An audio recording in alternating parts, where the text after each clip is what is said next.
So, hello dear friends, let's start our problem section. This problem is from your textbooks question set. Okay, textbook मधला जो question set आहे किंवा तुमचा exercise आहे त्यामधला first problem आहे problem first. So look at that problem, read the problem once. Okay, pause the video and read the problem first. अगोदर एकदा व्हिडिओ पॉज करून केअरफुली प्रॉब्लेम वाचून घ्या काय दिले प्रॉब्लेम मध्ये आपल्याला. तर प्रॉब्लेम मध्ये आपल्याला गिवन मध्ये दिलेलं आहे काय दिले टाइम दिलाय. कशासाठी दिलाय टाइम? एक ऑब्जेक्ट व्हर्टिकली मूव्ह व्हायला ओके. तर त्या ऑब्जेक्ट साठी लागणारा टाइम दिला आपल्याला 5 सेकंद. किती दिलाय 5 सेकंद. तर तो ऑब्जेक्ट 5 सेकंद कशासाठी लागायला एवढ्या हाईट वर जाण्यासाठी. म्हणजे ऑब्जेक्ट हा फेकला वरती म्हणजे हा फेकल्यामध्ये दुसरा कोणता फोर्स आहे का नाही, फ्री फॉल आहे फक्त ग्रॅव्हिटेशनल फोर्स. बरोबर आहे, आपण पाहिलंय वरती चाललाय ऑब्जेक्ट. बरोबर आहे, वरती चाललाय ऑब्जेक्ट. मग ऑब्जेक्ट वरती चाललाय, फ्री फॉल आहे. मग याच्यावरती फ्री फॉल काय आहे h माहिती आहे, 5 टाइम माहिती आहे. h म्हणजे ते डिस्प्लेसमेंट झालं. मग ऑब्जेक्ट हाईट तेवढी ट्रॅव्हल केली म्हणजे ते डिस्प्लेसमेंट झालं, त्याला आपण s म्हणू शकतो. ते दिले 5 आणि आपल्याला कॅल्क्युलेट करायचं g म्हणजे ते प्लॅनेट माहित नाही. मग आपल्याला कॅल्क्युलेट करायचं तिथलं g म्हणजे acceleration due to gravity. Okay, so आपल्याला g कॅल्क्युलेट करायचंय त्या ठिकाणचं. तर g कसं कॅल्क्युलेट करणार त्या ठिकाणचं? तर न्यूटनचे तीन equation p u + at v square ह्या थर्ड आहे. सेकंड काय s ut + half at square आणि नेक्स्ट आहे v square u square + 2as. तर यामधला आपल्याला कोणतं वापरावं लागेल डिस्प्लेसमेंट साठी, सॉरी ग्रॅव्हिटी साठी, ऍक्सेलरेशन साठी? तिन्ही पण वापरू शकतो कारण की तिन्ही मध्ये ही ऍक्सेलरेशन आहे. सो तर आपल्याला कोणतं वापरायचं? तर आपल्याला वापरायचं सेकंड. तर सेकंडच का? तर आपल्याला आपण हेच इक्वेशन कशासाठी पाहिलेले तर फ्री फॉल साठी पाहिलेले. तर ते काय होतं? पहिले equation v gt, next equation होतं s 1/2 gt स्क्वेअर आणि थर्ड होतं काय होतं v स्क्वेअर 2gs. आणि फ्री फॉलचंच का वापरायचं? तर फ्री फॉलचं का वापरायचं? तर ऑब्जेक्ट वरती दुसरा फोर्स आहे का, तो व्हर्टिकली अपवर्ड मूव्ह व्हायला म्हणजे तो फक्त ग्रॅव्हिटेशनल फोर्सच्या इन्फ्लुएन्स मध्ये मूव्ह व्हायला म्हणजे तो कोणता आहे? फ्री फॉल मध्ये. तर न्यूटनचे 3 इक्वेशन नवीन टाइप मध्ये आपण पाहिले होते फ्री फॉलच्या टाइप मध्ये. तर हे तीन होते. मग याच्या ऐवजी आपण हे यूज करणार. याच्यापैकी कोणतं यूज करणार? तर जिथं ऍक्सेलरेशन तिघांमध्ये पण आहे. मग आता कोणतं यूज करायचं? तर ज्या इक्वेशन मध्ये उरलेल्या टर्म आपल्याला माहिती आहे जी सोडून, कारण की जी ते कॅल्क्युलेट करायचे. सगळंच माहित असल्यावर कॅल्क्युलेट काय करायचं? मग त्याच्यापैकी एकदम अननोन असते, बाकीच्या नोन असतात. तर जी काढायची आपल्याला. पहिली जमन का? तर पहिल्यामध्ये v लागणार आहे पहिलं. तर v तर दिलंच नाही. मग आपल्याला दुसरं यूज करता येते. त्यामध्ये s दिलेलं आहे, t दिलेलं आहे. तिसऱ्या त्याचीच गरज नाही. तिसरं तसंही यूज करता येणार नाही, तिथं पण v लागणार आहे. So by using Newton's second equation for free fall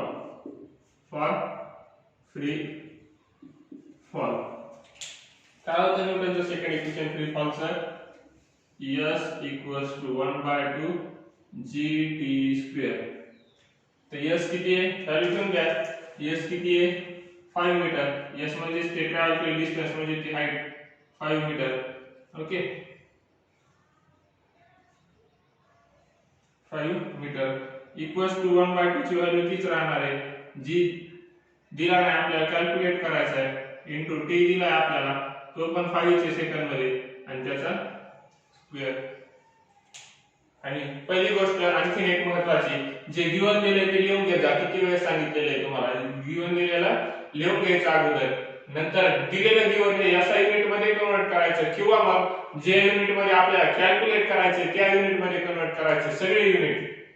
म्हणजे तुम्हाला जर सगळं शेवटचं युनिट एफपीएस मध्ये पाहिजे असेल तर हे सगळे एफपीएस सिस्टीम मध्ये पाहिजे. फुट पाऊंड सिस्टीम आपण युनिटच्या 3 सिस्टीम मी तुम्हाला सांगितल्या होत्या मास आणि वेटच्या वेळेस. 3 सिस्टीम, पहिली एमटीएस, नंतर एसआय, एमटीएस लाच एसआय म्हणतात बरोबर आहे, नंतर सीजीएस आणि नेक्स्ट काय कोणती होती FPS. ओके, तर तिन्हीपैकी एक ॲडजस्ट करायचं. 3 सिस्टीम युनिटच्या लक्षात ठेवा. MKS म्हणजे मीटर, किलो आणि सेकंद.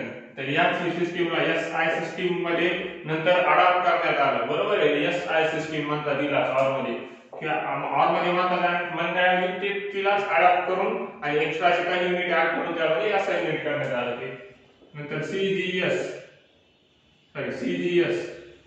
तर सेंटीमीटर, ग्राम आणि सेकंद, याला CGS म्हणायचं. आणि FPS तर फूट, पाऊंड, सेकंद. तर ते झालं युनिटचे 3 प्रकार. तर आपल्याला जो प्रॉब्लेम मध्ये शेवटला ज्याचं आन्सर पाहिजे त्याच्यात कन्वर्ट करून घ्यायचं. आपल्याला मीटर सेकंद मध्ये पाहिजे gravity acceleration due to gravity, तर हे कन्वर्ट करायची गरज नाही, ते ॲज इट इज ठेवून दिले. तर इथे फक्त जी काढायचे, बाकी सेकंद या साईडला पाठवून द्या. तर जी इकडे राहिलं ते आम्ही इकडे लिहू शकतो इक्वल्स टू ते अगोदरचं 5, हे 5 चा स्क्वेअर करून मी पाठवला. मग ते 25, 5 चा स्क्वेअर 25 आणि इकडे गेला डिनॉमिनेटर मध्ये कुठून आले 25, त्या 5 चा स्क्वेअर आहे, इथं स्क्वेअर झाला आणि मग इकडे डिनॉमिनेटर मध्ये आला. इंटू हे 2, हे डिनॉमिनेटर मध्ये होतं, हे इंटू मध्ये जाणार आहे. 1 इंटू मध्ये होतं न्यूमरेटर मध्ये, ते डिनॉमिनेटर मध्ये येणार आणि खालच्या डिनॉमिनेटर मधला 1 नाही दिला तरी चालते, आपल्याला माहिती, फक्त न्यूमरेटर मधला लिहावा लागते. सो हे होईल किती होईल? हे होईल 10/25 याची, त्याला कॅल्क्युलेट करा. चला जर कॅल्क्युलेट केलं 5 ने डिवाइड होते, इथे 2 येईल, इथं 5 येईल. ओके, सो याला फर्दर कॅल्क्युलेट केलं तर हे 0. किती आहे? 4. 0.4. 5 शून्य शून्य, 2 ला भाग जात नाही म्हणून शून्याचा भाग दिला. कोणतीच संख्या नाही म्हणून पॉईंट घेतला, 0 घेतला, त्याचा 20 ला भाग जातो, 5 × 20 आणि हे आलं तुमचं G. तर हे मीटर पर सेकंड स्क्वेअर मध्ये, कारण की आपले युनिट मीटर आणि सेकंद होते. तर ग्रॅव्हिटी ऍक्सेलरेशन ड्यू टू ग्रॅव्हिटीचं मग मीटर पर सेकंड स्क्वेअर मध्ये येईल. हे जर आवर आणि किलोमीटर असतं तर हे किलोमीटर पर आवर मध्ये आलं असतं. Okay, so got this problem. Now let's go to the second problem. So write down this. Okay, so let's go for the problem number 2. Now in the read carefully problem 2 and write down the given terms in your notebook. Okay, open your textbook, read the problem number 2 given in the exercise and write down the given. So given is that read the first statement in the problem. Given is that radius of a planet A is half of the radius of planet B. तर आपल्याला काय करायचंय, हे सगळा problem दिलेला आहे, त्याच्या 2 planet मध्ये भांडण लावून दिलेले आहेत. तर अगोदर 2 प्लॅनेटची आपण सेरा ठरवूया म्हणजे त्यातल्या टर्मचे सिम्बॉल आपण ठरवूया काय, म्हणजे आपल्याला सोडवायला सोपं जाईल. आपल्याला व्हॅल्यू दिल्या नाही, मग इथं सगळं आपल्याला सिम्बॉलिकल मध्ये सोडवायचं. सिम्बॉलिकल म्हणजे त्याच्या GMR असे जे सिम्बॉल येतात, रेडियस साठी, मास साठी, ग्रॅव्हिटी साठी, त्याचे सिम्बॉल घेऊन सोडवायचे. तरी आपण कोणत्या सिम्बॉलला काय म्हणायचं ते लिहून घेऊया गिवन मध्ये. ओके, सो गिवनच्या अगोदर लेट करा जे तुम्हाला कन्सिडर करायचे. सो लेट काय लेटायचे? RA काय? Radius of planet. कोणता planet? Planet A. Okay, RB radius of planet B. Okay, हे दिलेले. नाउ नेक्स्ट परत मास कन्सिडर करा. MA mass of planet A. MB mass of planet B. चालेल, मास. आता ऍक्सेलरेशन ड्यू टू ग्रॅव्हिटी पण आपल्या given मध्ये दिलेले आहे काहीतरी, त्याच्या संदर्भात जे गिवन दिलेले आहे त्याच्या टर्म आधी अजून करूया आपण. तर गिवन मध्ये G पण दिलेले आहे, तर G for A. Okay, acceleration हे पूर्ण द्यायचं तुम्ही, स्पेलिंग मी शॉर्टकट मध्ये लिहितो हे acceleration due to gravity for planet A. And GB is acceleration due to gravity for planet B. तर ह्या टर्म जे गिवन मध्ये दिलेले आपल्याला ज्या गोष्टी समजा सेंटेन्स मध्ये त्या फक्त आपण सिम्बॉलिकली लिहून घेतले त्याचे टर्म सिम्बॉल्स. आता आपल्याला त्याचे कंपॅरिझन दिलेले आहेत ते कंपॅरिझन आपण लिहून घेऊया. सो गिवन दॅट काय गिवन आहे आपल्याला ते लिहून घ्या. गिवन दॅट पहिलं गिवन काय दिलेले रेडियस ऑफ प्लॅनेट A मग ते लिहून घ्या RA इक्वल्स टू किती दिलेले is half of the planet B. Planet B चा रेडियस क्या हाफ आहे तर त्याची रेडियस किती आहे RB आणि याचा हाफ मध्ये याला डिवाइड करावं लागेल 2 ने. ओके तर हे गिवन आहे. आता नेक्स्ट सेंटेन्स काय दिलेले तर नेक्स्ट सेंटेन्स मध्ये तुम्हाला दिलेले if the mass of A mass of A म्हणजे ma इज सॉरी हे दिलेले ma हे गिवन दिलेले याचे कंपॅरिझन नाही दिलेले तुम्हाला. So what must be the mass of B. मग आपल्याला मास ऑफ B कॅल्क्युलेट करायचे म्हणजे MB कॅल्क्युलेट करायचे. मास ऑफ A दिलेले आपल्याला MB आपल्याला कॅल्क्युलेट करायचे. सो म्हणजे कसं कॅल्क्युलेट करायचे तर हे जसं दिलेले रेडियस याच्या दोघांचं कंपॅरिझन दिलेले आपल्याला म्हणजे ज्याला आपल्याला काय लिहिता येईल RB इक्वल्स टू हे जर इकडे गेलं तर गुणाकारात जाईल 2R A असं होऊन जाईल RB ची व्हॅल्यू 2R आणखी नाही बरोबर आहे हा. तर ते झाली RB ची व्हॅल्यू. तसंच MB ची व्हॅल्यू काढायची आपल्याला किती होईल तर MA च्या फॉर्म मध्ये. ओके MA म्हणजे MA नाही मास्टर ऑफ आर्ट नाही इथे M सफिक्स A. ओके हे सफिक्स मध्ये लिहायचे कॅपिटल याचे एवढं नाही काढायचं ते चुकलं मग. ओके नेक्स्ट काय दिलेले कंटिन्यू करा प्रॉब्लेमला रीड करा कंटिन्यू करा. सो नेक्स्ट मध्ये दिलेले what must be the mass of B to that the value of G small g value of mass of G mass of B काढायचं आपल्याला. पण कशासाठी काढायचे तर acceleration due to gravity G आहे कोणासाठीची B साठीची म्हणजे GB. ओके GB ती कशी असली पाहिजे GB is half that of the value on the A. म्हणजे GB he acceleration A planet साठीच्या हाफ असली पाहिजे तर MB किती येईल म्हणजे समजा G इथं जर 10 असेल पहिल्या प्लॅनेटवर तर दुसऱ्यावर 5 असेल तर मग त्या प्लॅनेटचं मास काढायचं आहे आपल्याला पण त्या B चं.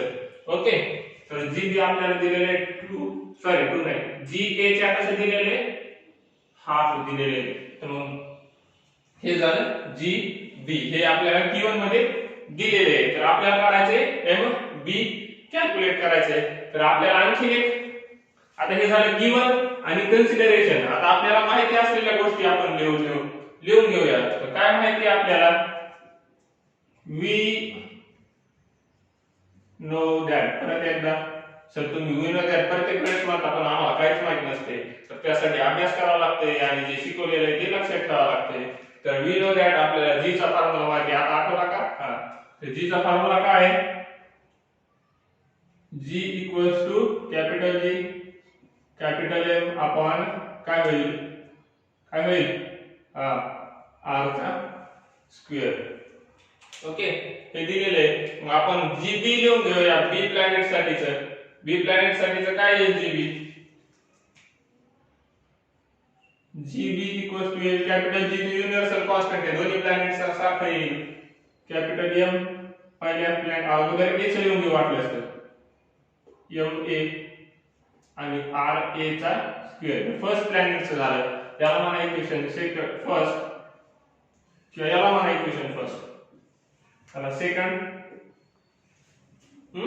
आणि आता GB काय येईल परत G कॉन्स्टंट MB RB चा स्क्वेअर याला थर्ड इक्वेशन.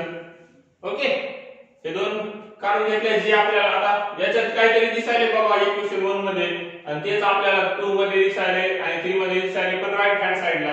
मग आपण ह्या व्हॅल्यू याच्यात सबस्टिट्यूट करू शकतो. मग इथं लिहा तसं जे केलंय ते. नाहीतर काय लिहिले परीक्षेत काहीच करणार नाही चेक करणाऱ्याला. त्याला माहित असते पण ते असं दाखवते की काहीच माहित नाही म्हणून मार्कच कट करते डायरेक्ट आपली.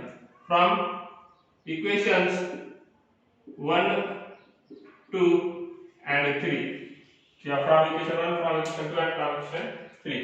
ओके. तर हे ह्या तीन इक्वेशन वरून काय लिहिता येते तर ह्या व्हॅल्यू दिलेल्या आहेत ठेवून घ्या.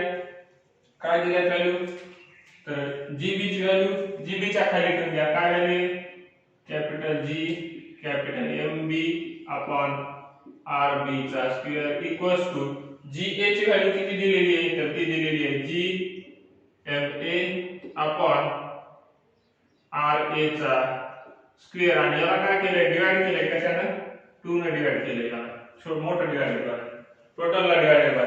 तर हे 2 आहे याच्या डिनॉमिनेटर मध्ये काय नाही म्हणजे 1 आहे आणि याला जर गुणाकारात द्यायचं भागाकारात आता किती भागाकाराचा भागाकार झालाय मग आपण याला एक भागाकार गुणाकारात नेऊया.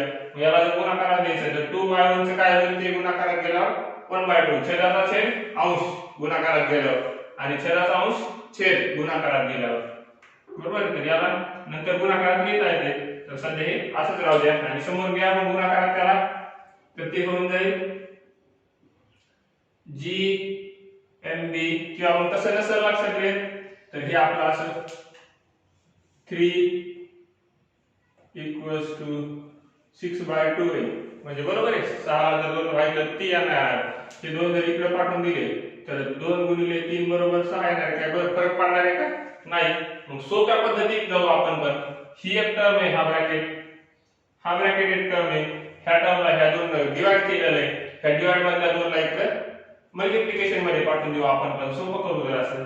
तर हे झालं 2gmb हे भागाकारात इकडे गुणाकारात पाठवून दिले. आपण म्हणजे हे rb चा square as it is equals to इकडे काय आलं gma अपॉन ra चा स्क्वेअर. आता आलं लक्षात कसं केलं तरी रिअलाइज हे ह्या सगळ्याच्या भागाकारामध्ये नुसते याच्या नाही त्या सगळ्याच्या भागाकारामध्ये कारण हे सगळं मिळून जी होते आणि जी च्या भागाकारात 2 येतं म्हणून हे 2 त्या सगळ्याच्या भागाकारात होते r च्या भागाकारात नव्हते. आलं लक्षात. तर हे भागाकारातले 2 ह्या सगळ्या ब्रॅकेटच्या गुणाकारात गेले म्हणजे हे इथं आले. ओके. सो आता आपल्या ज्या दिलेल्या व्हॅल्यू आहेत त्या ठेवून घेऊया. कोणत्या दिलेल्या व्हॅल्यू आहेत ra ची व्हॅल्यू दिलेली आहे आपल्याला ra ची व्हॅल्यू ठेवून सॉरी rb ची आपण rb ची व्हॅल्यू कॅल्क्युलेट केली 2ra इथे ठेवून देऊया. rb ची व्हॅल्यू काय येईल 2ra आणि आपल्याला कॅल्क्युलेट काय करायचे mb कोणाच्या फॉर्म मध्ये ma च्या फॉर्म मध्ये सुरुवातीला सांगितलं इथे कंपॅरिझन दिले म्हणून आपल्याला याचं पण कंपॅरिझनच्याच फॉर्म मध्ये कॅल्क्युलेट करावं लागेल. सो इथे सबस्टिट्यूट करा व्हॅल्यू त्यांच्या हे 2 तर ॲज इट इज राहणार हे g ॲज इट इज राहणार हे mb ॲज इट इज राहणार कारण की कॅल्क्युलेटच करायचे. rb ची व्हॅल्यू किती दिलेली आहे तर 2ra आणि ह्या सगळ्यांचा स्क्वेअर आहे rb चा स्क्वेअर म्हणजे या सगळ्यांचा स्क्वेअर झाला equals to capital G capital ma upon ra चा square. Further solving this we will get याला सुरुवात जर सोडवलं तर आपण काय मिळवू हे 2 ॲज इट इज राहील gmb अपॉन ह्या ब्रॅकेटचा स्क्वेअर म्हणजे हा 2 चा स्क्वेअर 4 बरोबर आहे. ra चा स्क्वेअर म्हणजे ra स्क्वेअर इकडे इक्वल्स टू ला काही चेंज आहे का नाही gma अपॉन ra चा स्क्वेअर. ओके. सो जे कॅल्क्युलेट करायचे ते एका साइडला राहू द्या बाकी सगळं दुसऱ्या साइडला पाठवून द्या. तर mb इकडे राहू द्या बाकी सगळं दुसऱ्या साइडला गेलं भागाकारातलं पलीकडे गुणाकारात जाईल. तर हे होईल 4 into capital gma as it is आणि इंटू ra चा स्क्वेअर बरोबर आहे. अंशात गेलं छेदातलं आणि ते अंशातलं इकडे छेदात तर हे 2 न्यूमरेटर मध्ये इकडे डिनॉमिनेटर मध्ये ra चा स्क्वेअर अगोदरचा ॲज इट इज आणि किंवा हे g अगोदर लिहून घेऊया g आणि हे ra चा स्क्वेअर हे न्यूमरेटर पलीकडे गेलं डिनॉमिनेटर गेलं. आता ज्या सारख्या टर्म आहेत ते कॅन्सल करून घ्या. हे कॅन्सल हे कॅन्सल हे कॅन्सल हे कॅन्सल बे एक बे बे दुने 4. Okay. So our mb is 2ma हे आपलं कंपॅरिझन आलं. म्हणजे सेकंड प्लॅनेटचं मास हे फर्स्ट प्लॅनेटच्या 2 टाइम्स आहे. तर त्याला आपण वर्डिंग मध्ये पण लिहून घेऊ. पहिला प्रॉब्लेम जो सॉल्व्ह केलाय त्याला पण तुम्ही वर्डिंग मध्ये लिहून घ्या. The acceleration due to gravity on that planet is किती आली आपली 0.4 metre per second square. So इथं पण तसं वर्डिंग मध्ये लिहावं लागेल. मास ऑफ प्लॅनेट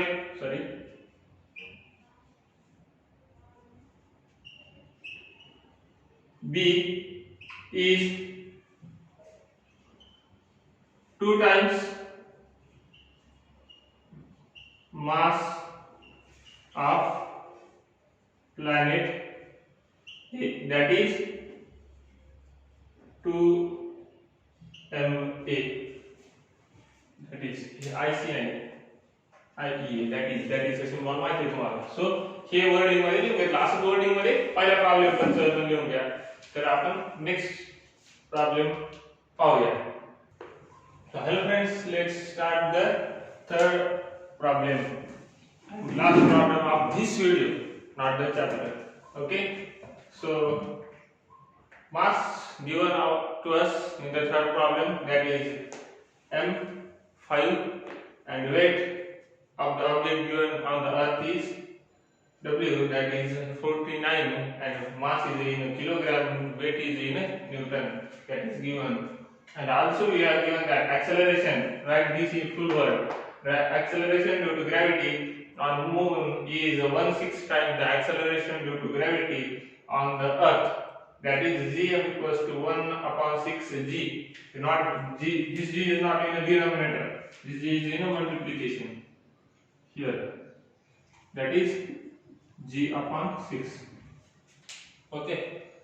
So हे आपल्याला दिलेले आहे आणि we know that वेटचा फॉर्म्युला आपल्याला माहिती आहे. W equals to mg. पण त्याच्या अगोदर काय माहिती आपल्याला कॅल्क्युलेट काय करायचं ते पाहून घेऊया. कॅल्क्युलेट करायचे मास मून वरती त्या ऑब्जेक्टचं आणि वेट मून वरती त्या ऑब्जेक्टचं किती असेल. we know that mass is everywhere constant.